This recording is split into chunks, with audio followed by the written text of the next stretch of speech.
Hey guys, the Explorer of Horror here, the Horror Boy. Welcome back to some more reviews. And today, I'm gonna be getting into a newer horror film that I had watched recently. And this is actually a film that I think was delayed for a while. I'm pretty sure it was supposed to come out in 2020, but you know, with the coronavirus happening, I'm pretty sure this movie got delayed.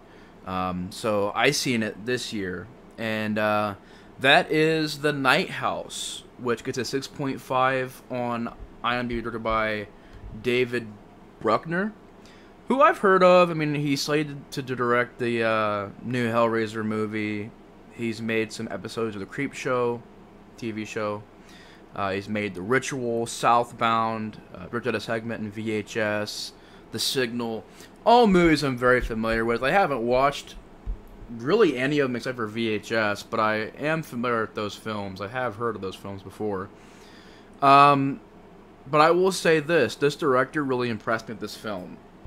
And I definitely want to check out some more of his work, because this is without a doubt one of my favorite films of the year. Of course, it stars Rebecca Hall, and I thought she did a phenomenal job in this movie. And the plot, you have a widow, played by Rebecca Hall, and her husband has committed suicide recently. And as the movie goes along, she is in this house that he built by hand, and she begins to learn a little bit more about her boyfriend's, or I think it's actually her husband's past. And the movie does a great job at taking you in one direction, and then taking you another direction, and then taking you in another direction. A lot of twists and turns in this film. And as the movie goes along, you learn more about his and hers past, and you learn more about her as a character. She's a teacher. She has her friends that she hangs out with. And she's kind of going through a lot. You can really tell this stuff is emotionally weighing down on her. And, you know, you're just seeing a really good performance by Rebecca Hall in this movie. I thought she did phenomenal in this film. And basically this movie, to get into it, because that's basically the plot, I really enjoyed this movie.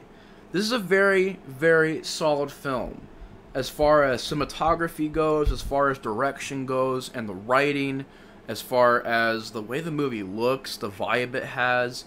And the movie really knows the, you know, haunted house type of horror films.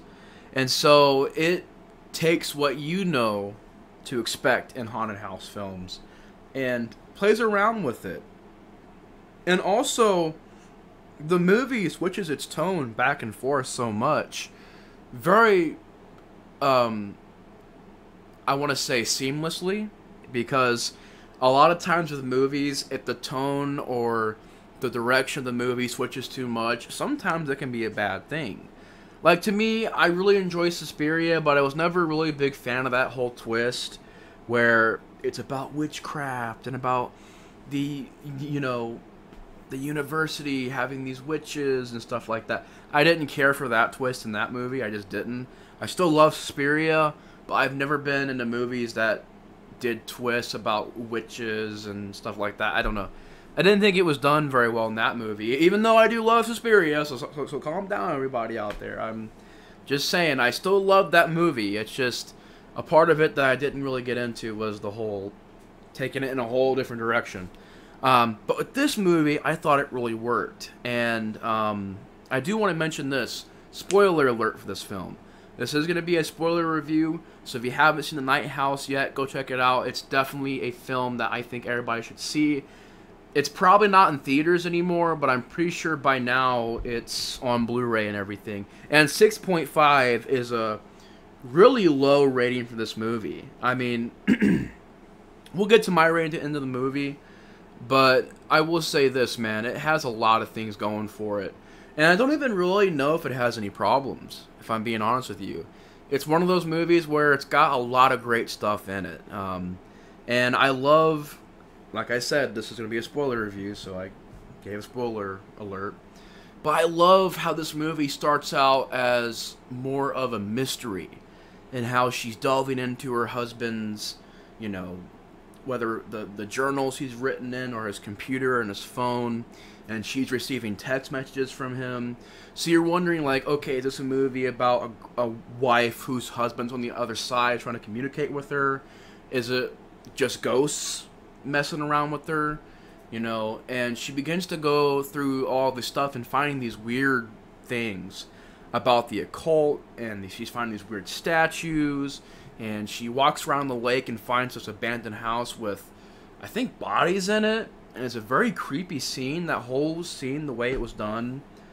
And, you know, as the movie goes along, scene by scene, she's finding out different things, and the movie's going to go one way, and then another way, and eventually you get to the point to the film where you realize that there is this demon that has been with Rebecca Hall's character, and she tells the story about she got into this car accident and technically died, and how afterwards she basically would talk with her husband and tell him that there's nothing in the afterlife and there's no hope, and the husband would give her hope. He was always that shining light in her life. And basically you found out this demon is what caused her husband to kill himself. And this demon is after her. This demon is going to try and make her kill herself. And the way the movie just twists at the end like that, with that kind of an ending, I thought it was a fantastic twist. And I thought it was handled well, and it gave the backstory an extra meaning, because you're wondering, like, okay, so she didn't see anything, and she was kind of this person that, because she didn't see an afterlife, she didn't really believe in an afterlife, and he did, and he was this light, you know, shining hope for her. But why would he kill himself? And you're thinking, like, maybe he killed these girls and he had a dark past, maybe he was a murderer. And I like how it plays with that. You're going along this movie and you're not really sure where it's going. You're just kind of moving along with it, and when the ending comes and when it gets there, everything instantly makes sense. It's like, oh shit, it's not ghosts, it's not the husband, it's not any of that. It's this demon making her think it's the husband. He's playing mind games with her, trying to get her to kill herself. And the ending scene, when she's in the boat and she has the gun and her friend is there trying to save her, that is one of the most intense endings I've seen. And it's not special effects. It's not, you know, explosions and gore and blood, and this movie's not about that. It's not about explosions and gore and any of that. It's the simple things. It's the creaking noises and seeing things and wondering what it means, and figure out this mystery of this movie and where the plot's going. It's intriguing, it's interesting, and it keeps you engaged to the entire film. And that ending, like I said, is one of the most intense endings I have seen in a movie in a long time. When she's in the boat and she's kind of in this other realm, talking to this demon who's taken the form of her husband, and you're trying to tell her there's no hope, you didn't see anything, so why would you not kill yourself? Basically trying to convince her to end it all. And that scene, like I said, is one of the most intense scenes in the film. And it was acted brilliantly. The way the whole scene looked and how it was lit. Brilliant, brilliant scene. And a very, very strong and powerful ending to the movie. And I like that, you know, she's about to put the gun to her head and end it, and then she realizes no. And she puts the gun down, and she refuses to do this. And her friend gets out to the boat and saves her, and, you know, they get away from the house, which you find out this demon also kind of exists within the, you know, architect of the house. So you have shots where you can see the demon's head right here, but then they move the frame back and, oh, it's just a shelf or something like that. Or you'll see the demon appear within the house in the shadows, and that was all really creative and interesting. I've never seen that before. So it's a really creative movie that finds new and interesting ways to bring you into this, you know, not really a ghost movie, but supernatural type of horror film. And you know what? I appreciate that, because there's so many generic, newer haunted house movies that don't take the extra effort to be creative. A lot of them are the same thing. It's about possession. It's about maybe an item being possessed, or a thing being cursed, and a person being haunted, and things moving on their own. This one is a lot more subtle. It's a lot more about shadows and about story and acting and characters. And to get into the positive things, number one, the direction is on point. The direction is fantastic. From the shots to the camera work to the camera angle, this movie looks like it had a lot of budget put into the cinematography. It's a beautiful looking movie. Number two, Rebecca Hall as the lead is amazing. I thought she gave a phenomenal performance in this movie that really did, you know, it was just great. It was fantastic. I mean, I can't say enough great things about her performance in this movie. She did an absolutely amazing job in this film. So you had a really awesome performance by Rebecca Hall in this film. I don't know why I was tripping over that. But yeah, Rebecca Hall did a great job. The score being subtle, very subtle score, although I do remember the main song they use in the movie. It's this like really slow, kind of bluesy song that I thought was a good touch to the film. But the score, I will admit, it's not like totally memorable, but there are moments the score is moody and atmospheric and slow and brooding. So I like that.